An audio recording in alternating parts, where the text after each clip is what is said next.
What's up, everyone? It's Corey with Baseball Quotes. I'm joined by the legend Steve Garvey. Steve, thanks for joining us today. Absolutely. Great to be with you.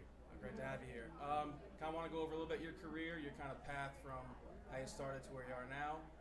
Kind of the first thing I wanted to dive in is correct me if I'm wrong, but when you were a kid, you were a bat boy in spring training for a couple of major league teams. Yeah. How'd you land that gig, and were you ever starstruck as a kid growing up? Oh, my Lord, that's where it all began. Tampa, Florida, 1956. My parents and grandparents had moved down in 48 from New York. My mother's father had a great gas station on Route 27 out to the Hamptons. And one night in January of 1948, his best client came in and said, "Hey, Joe, you got to be tired of doing this. Cold, wet. I got a motel in Tampa, Florida. Why don't you take the motel? I'll take the gas station, and you can take it easy." So those moments in our lives where we don't think very much. He said, "Harry," got the rag, threw it to him. "You got it." So he goes home and he tells my grandmother, "Hey, May, we're going to Florida." She says, "Oh, vacation?" You didn't tell me. No, I traded the gas station for a motel." She said, "Are you crazy?"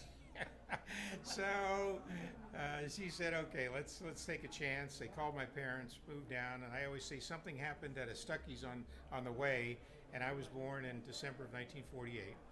And then 7 years later, my dad was a Greyhound bus driver. It was the end of March 1956. And he came home, and Mom and I were ready for him. And he looked at me, he said, "You want to skip school tomorrow?" And wow, what are we going to do, Dad? He said, "Well, I've got a charter tomorrow to pick up the Brooklyn Dodgers from the Tampa airport and take them to St. Pete for an exhibition game. And I think it might be a fun game for us." And a little side note, my dad and two other gentlemen had started the second Little League in Tampa. It was going to start the following week. And I was collecting Topps baseball cards. I had about 15, 20. And next morning we got up, got the bus, drove to the tarmac of Tampa International Airport at 8 o'clock. I stood there with my Dodger cards. I had about 6 of them. The K. O'Malley one banked in the distance, the Dodger plane, and landed, taxied up. There were no concourses back then. They just had ramps. And they pushed the ramp up, and I was wide-eyed, and off came Walter Alston and Pee Wee Reese and Gil Hodges and Snyder and Ferrillo, the boys of summer. And ironically, the fall of '55, they had finally beaten the Yankees for the first time. So they were the world champion Brooklyn Dodgers. And Dad was a Brooklyn fan. Mom was a Yankee fan. She gloated a lot because they had beaten them many times before '55. But that day, I got a chance to bat boy. Get rosin on my shoes and pine tar on my hands and sit on the bench next to Hodges and Reese talking about the Yankee pitcher and how he was holding the ball. Not wasting time, not talking about where they were going to dinner, but watching to try to pick up something that they might use 7 months later in the World Series against the Yankees again. And it was quite a baptism that day. That night I dreamed about being a baseball player, and then 13 years later, out of Michigan State, I was drafted in the first round by the Dodgers. Wow, full circle. Full circle. Yeah. Back to kind of those conversations you've had on the bench. Were there anything that they taught you or something that really kind of opened your eye in terms of scouting a pitcher or fundamentals? Well, I was still young. I was 7. I was just starting to get into the game. But to listen to them and try to pick up something. And as I was listening, all of a sudden I felt this weight on me. And I looked, and it was Jackie Robinson. He had been looking at something, sat down, didn't realize it was there. And he goes, "Oh, I'm sorry, son." And I go, "Oh, that's okay, Mr. Rahman, that's okay." And I'm thinking, Monday, show and tell. Nobody's going to believe that Jackie Robinson sat on my lap. But the whole day was a learning experience. Yeah. It was being on the field with these world champion men who, like I said, that day I fell in love with the game. Mm-hmm. They were to be my idols. And for the next 6, 7 years afterwards, until I got into high school, and those days were taken up by playing, I got a chance to bat boy 2 or 3 times each spring for the Yankees, and then also the Tigers and for the Dodgers, and for the Tigers and Yankees and Reds. So I had a chance to experience other teams, but because of family history in New York, I was very partial to the Brooklyn Dodgers. I don't blame you. New Yorker myself, so Oh yeah. I get that whole moving out, going to Florida thing. Doesn't sound too bad when presented. All to those you. Brooklyn fans became Met fans, Yeah. right? Because of the island and so forth. And yeah, they were anti-Yankee to begin with. So Sure. as soon as they got themselves a new team, it's easy to slip into the orange and blues. And you kind of referenced Michigan State earlier. I know you were a 2-sport athlete there. How did you balance kind of the physical workload of both football and baseball kind of in 2 seasons? Well, I did play two sports at a Chamberlain High School in Tampa, Florida. I wanted to play two sports in college. I was going to go high out of high school. Ended up being the first pick in the third round by Minnesota. I had most of my offers from the South: Auburn, Florida State, Florida, Miami, Kansas. But it was the beginning of focusing on one sport. They really weren't into letting you play two sports. Maybe an occasional quarterback as a pitcher. So all of a sudden I got a call from Michigan State. Our pitching coach in high school had played for Danny Litweiler, who had gone from Florida State to Michigan State at my sophomore year. And they said they'd like me to come up and see the campus. And my mom and I took a Greyhound bus up because it was an airline strike. And we got to the campus. We showered around 12, 1 o'clock. Danny took us around. We were at Jennison Fieldhouse, which is the big fieldhouse every college has of trophies and all that. And we're standing there, and he's showing us the national championship football trophies. And all of a sudden, around the corner comes Duffy Daugherty, the diminutive Irish coach, famous Hall of Fame. And he comes up and he goes, "Danny, is this our boy from Tampa?" And he goes, "Yeah, Duffy, it's Steve Garvey. And Mrs. Garvey, it's great to have you here." And then he looks at me, he says, "Son," he said, "we got 22,000 co-eds here. So you're bound to get a date on Friday night, and we'll put you to work on the field." And my mother said, "Mr. Daugherty, he came here for an education." And then they both suddenly realized who they were negotiating with. But he was such a charmer. And the more I saw the campus and the idea of 4 seasons, and he said, "We're going to let you play both sports," I decided that in getting out of the heat of Florida, every Friday night in the fall, I'd lose 7 or 8 pounds because of humidity. And it turned out to be one of the best decisions of my life. I played 2 years of football and baseball. Back then, you could be drafted and signed after your sophomore year. And of course, in June of my sophomore year, the Dodgers drafted me, and I went from a quarterback to a corner. And the Big Ten back then didn't pass a lot, so my job was to take on 300-pound pulling guards and tackles and turn the play in. So I decided, it was an IQ test. Should I keep on getting run over by these guys from Michigan, Ohio State, or should I play for the Dodgers, the team I love and spend so much time with? So I chose the Dodgers, and that was another, like I said, I passed the IQ test. But I go back frequently to Michigan State. It's like a second home. I'm a member of their Hall of Fame. And like I said, it was a very good decision. Got a great education. I've used that throughout my life. To be able to play 2 sports, I think, actually made me a better baseball player. Did you incorporate anything from football that you applied to baseball and kind of vice versa? Like skill set, work ethic, anything like that? Well, I think every boy should play 1 year of tackle football. It could be 8, it could be 12, it could be freshman high school. It teaches you to get knocked down and get up. It teaches you sometimes you're going to feel a little pain or get bruised. You might have some tears, but you got to get up because the next play is coming. It teaches you hard work in August when it's 100 degrees, and it can be snow at Christmas time or Thanksgiving when you're playing your last game. But it teaches you that the toughness, the testosterone, it needs to be shown in order for you to be, a man. So it worked out well. I'm glad I did it. The skills of being a quarterback, obviously, were eye-hand coordination, agility. Being a cornerback was the ability to think as a quarterback when looking at defenses. Now I'm looking at the quarterback and the offense, and that paid off for me. So I think all sports complement. I played 3 years of high school basketball until finally I had to concentrate on baseball and football. When I made a basket at half court for the other team a week after the season had ended when I was a junior, and the old Southern coach said, "Garvey," said, "son, I think you're going to have to concentrate on baseball. They're tough enough. We can't allow you to make more points for them." So I said, "Yes, sir." And fortunately, he put me in the second half. I made 8 points and we won by 2.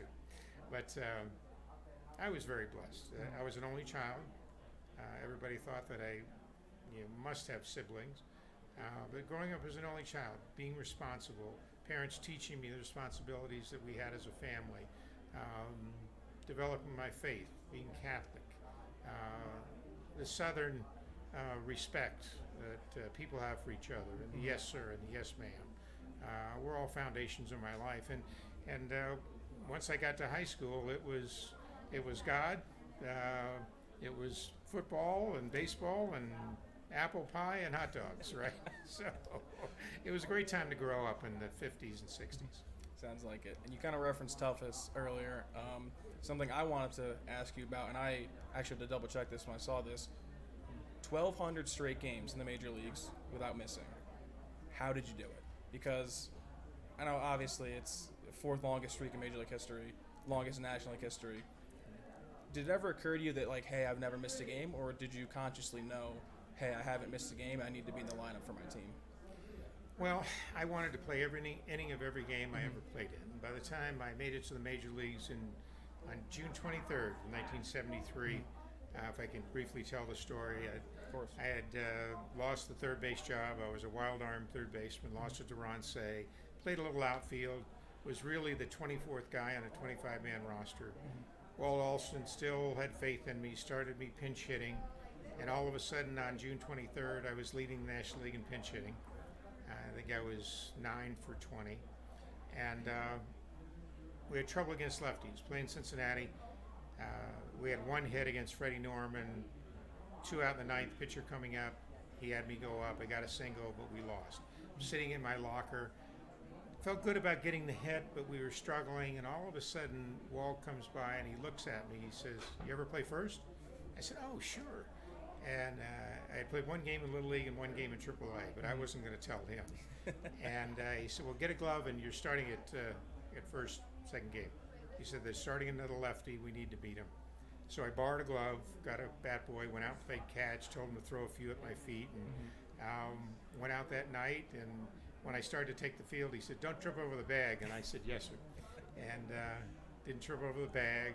Dug a ball out in the first inning, came off the bag, made a tag in the third, had 2 doubles, 2 RBIs. But that was the first night of Say and Russell and Mopes and myself. It was the beginning of the infield that lasted 8.5 years.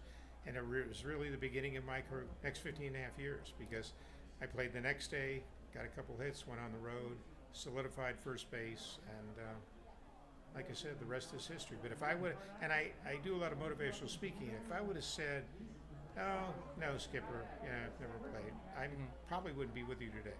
But because I seized that moment, I was waiting for an opportunity to get another chance. Carpe diem, seize the moment, that I'm here today. And I think a lot of that is that football mentality of going out. They may be beating you up and the score may be 28-0, but you still give 100%. You owe it to your team. You owe it to yourself, your own integrity and character. You owe it to the fans. And then, of course, the consecutive game streak started. 1 season, 2 seasons, 3 seasons, and then baseball starts counting at about 700 games. All of a sudden, I was on the list, and Pete Rose were always great competitors against each other. We always knew who had how many hits. We always wanted 200 hits a season. We always knew one guy had a streak going, because he had 2 700-game streaks. And I played with migraines, flu, hairline fractures, hamstrings. But I still felt I could go out and make a difference. And I felt it was my role as a leader to go out if I possibly could. And then at game 1207, Pascual Perez for the Braves throws a wild pitch, and I go home, and he's straddling home plate. And, they teach pitchers never to be on top of home plate. And I got to decide, am I going to go right into him and tear up his knee, or go around? And I go around, put down my hand, my thumb ends up with a torn ligament and dislocated, and then into the street. And I actually was dumb enough to look at the trainer and say, "Dick, come on, let's go ice this down, bandage it up. If I can't swing, I'll take it, as many pitches, hopefully walk, and we'll think of something tomorrow." And he said, "Garb, we've got a hand surgeon coming out and look at it." Hand surgeon from Scripps Clinic came in, and he said, "Son, it's gonna be 5-6 months at least." And at that moment, I was in the training table, and my head went down, because it was 7.5 years of going out every day. And I thank God for the opportunity. And then I came back the next season, went another 300 games, and something else happened. But it's part of the responsibility as a professional athlete, professional baseball player, that once you get to a point where you're able to compete and to start for your team, you owe it to do everything you possibly can to be out there every day. Went out until you couldn't anymore. Yeah. And my National League record might stay. Nowadays, I heard the other day they gave Justin Turner a day off because he had played 6 days in a row. So I had to chuckle a little bit. Yeah, I think rest is a little more commonplace in this game, so I think your record might be safe for a little bit. Well, if we sort of would have said, Garv, I'm going to, give you a day off, we would have probably had to fight it out because. But he knew. Yeah. Once in a while, he would say, "Listen, I'm not going to start you, but I'm going to get you in the game." And I said, "Okay, I will remind you, starting in the 4th inning of this." He said, I know. He said, "You've done a lot for me." I said, "You've done a lot for me, but I want to play." You referenced that infield earlier, 8.5 years together. Yeah. How comforting is it to know that you're playing with the same group of guys for such a long time? Because as you know, in baseball, players are traded, players sign elsewhere, and players retire, new players come in. But having that comfort of the same group of guys, that core group of guys for a year or two is incredible. But 8.5, crazy. Well, when teams win championships, they always talk about the teamwork of the group. Whether it's 12, 15 guys in basketball, or 25 in baseball, or 50 in football. But then there's the layers of teamwork and working together. And arguably we're the greatest infield in history because of 8.5 years together, rarely missing a game. Each of the 4 of us having a skill that made us an integral part of that infield, playing when we were hurt. Al Campana signing us up so that there was no free agency after 5 years or so. We won as a team, but we still had Yeager behind the plate, and Smith and right, and Baker and left, and Tommy managing, and Sutton. So we had all the great fundamentals of championship teams. So we went to 4 World Series in 8 years. But that team, by the middle of the 2nd year, we started moving on every pitch together. There was a left-handed hitter. Davey could see the signs. It was going to be a curveball. It'd go Garv when the pitcher started to take a windup, and I knew it was going to be a breaking ball. I'd take a step to my left as the ball approached, and I would say 8, 10, 12 times a year it would pay off that I would catch a ball that I probably wouldn't have. Yeah. And that 8, 10, 12 could have been 6 runs, and that 6 runs could have been 3 games that we would have lost. That's incredible, getting in sync like that. Yeah. That's awesome.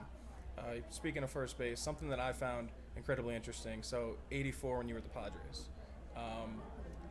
Only player in Major League history, infielder, 150 or more games, no errors. And you didn't get the Gold Glove. No. Got bageled with a Gold Glove. Yeah. I was about to say, there's literally nothing more that you could have done. Yeah. But yeah, it's kind of. My team went to went to the World Series. Yeah. Which I predicate that now because when you look at Hall of Fame and you look at awards, individual awards, the idea of contributing to the success of the team, to winning, has taken a back seat to individual numbers and accomplishments. When in reality, a player could have less numbers, but accomplish more for his team, and his team win more games and championships. So what is this all about? I mean, golf and tennis, it's individual performances. Baseball, football, basketball, hockey. I mean, these are team sports that are predicated on individual contribution to the team success. And that's why again, when I do speak, I talk about being blessed to have played a team sport. As much as I love tennis and golf, I love the idea of having done it together with a group of guys and reached the pinnacle, World Series in '81. 10 All-Star games, we won all 10.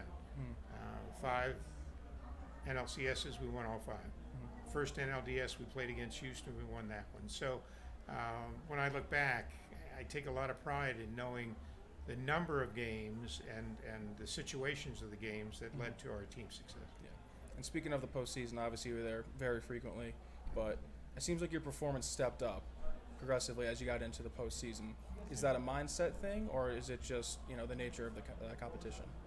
Well, it is a mindset. Yeah. I mean, again, you want to play every day, every inning. If you want to be known as a winner, you want to be up there when the game's on the line. And a lot of very, very good players didn't want to be up there. Yeah. It's that fear of failure, fear of their reputation being tarnished. And my fear was I wouldn't want to be up there. I wouldn't want the game on the line.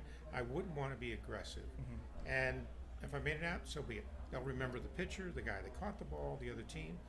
If they get the hit, like in '84 in Game 4 against the Cubs, the walk-off, that was voted the greatest sports moment in San Diego history, and I've taken so much pride in it. And that's what happens. You're remembered for those magical moments. And now, especially in baseball, the postseason has such magnitude because of the visibility due to television and all that cable and so forth, that the lights are brighter, the magnitude is greater, the platforms are more unique. Yeah, that's awesome. Last thing I got for you. Being a Great questions, by the way. Thanks. Of course. Being a quotes guy, I'm big on motivational, inspirational quotes. Was there anything that you ever heard, like a quote you heard or something that you kind of reflected on throughout your career or kind of your life that you've always kind of drawn to for inspiration? Well, it's pretty simple. Again, being a Christian, and I always lead my speeches with the idea that life is God's gift to us, and what we do with it is our gift to Him. And if we can make a difference through what we do and the people we affect and the example we set, then I think God will be pleased with that gift. So I constantly remind myself every day.